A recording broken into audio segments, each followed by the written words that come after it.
Trevin. Okay, kids, this is our bug smashing color wheel worksheet.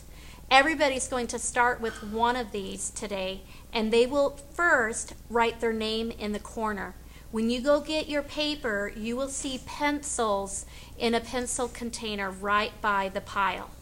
Please write your name. I think a good spot would actually be right here at the bottom. Write your name in pencil, then please put your pencil back in the container right away. We do not want paint to be on our pencils. When you have your pencil put away, you have permission to start the painting part.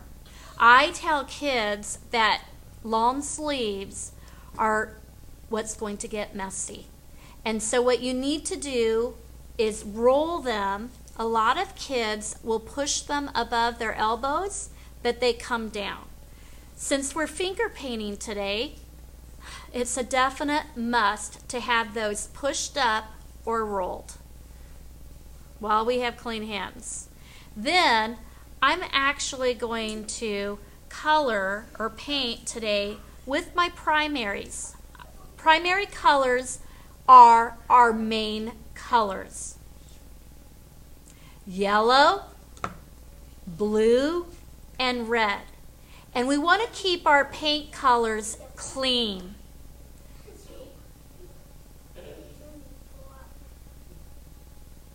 Our colors are going to remain clean. We're not going to mix in the cups, and we're not going to mix on our sheet. Now, I want to make my ladybug a certain primary color. What color, and we can say it as a group, do we think our ladybug should be? Red. You're right. I would pick red. And so I have a paint cup here. I have to share it with my neighbors if I had neighbors. But I'm going to take one finger. And I know you have short fingers, so you got to do the best job you can. Get one finger red. Don't dip the whole finger in there, just a little bit. It might even be a little runny. So I'm going to dab the red right on my ladybug. And I could try to stay in the lines. It's really hard to do that, but if I take my time, I can do that. Now,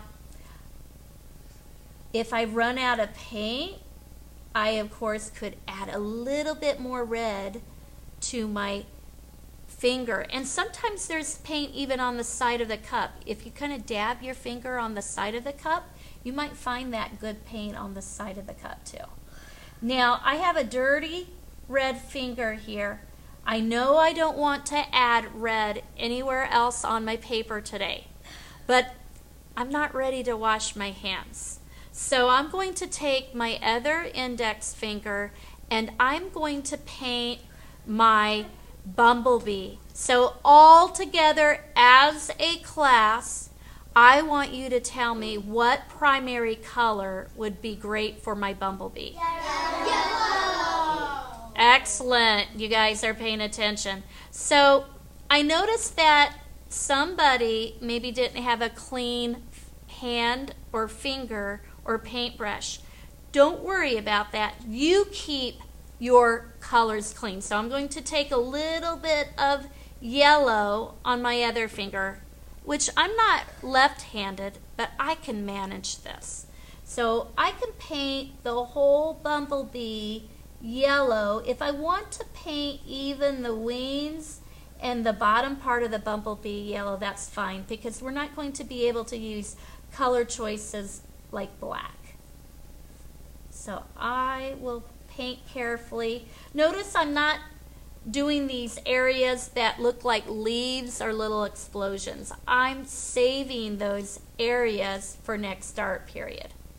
I'm one of those people. I want to have yellow on my wings. I'm not. Now, I have two dirty fingers. I know that it might be kind of tough to do my beetle in what color? Blue. It might be tough to do blue. I might drip everywhere. So this is when you would go to the sink, You would not touch your neighbors. You would not rub the paint on your arms. But when you go to the sink, you turn the water on. You don't need to use soap. And you rub your hands under the water to get the paint off of it. And you need to, you actually do need to dry your hands off very well. You don't want runny hands. I'm going to wash my hands. I'm using a sink. And then I do need to dry my hands. I have paper towel. I didn't get all that paint off under the sink or in the water. So just drying my hands off gives me a clean hand. Now I have a clean finger again, and I want to do blue. Now blue is going to be extra runny.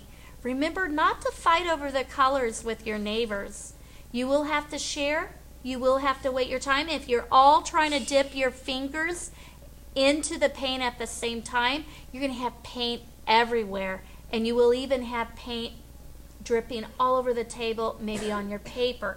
So if my neighbor was using the blue before me, I need to wait my turn. A good idea is to wait when everybody's done with that color, and then you can use it too.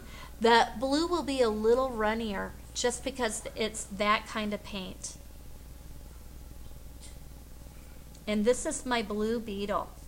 I'm not putting blue anywhere else on my paper for today because we will be finishing these next art period. So this is my last step. This is my last step for today. I am done. I try to do a neat job. I think I did a good job. I can go wash my hands, dry my hands off, and I'm done for the art period.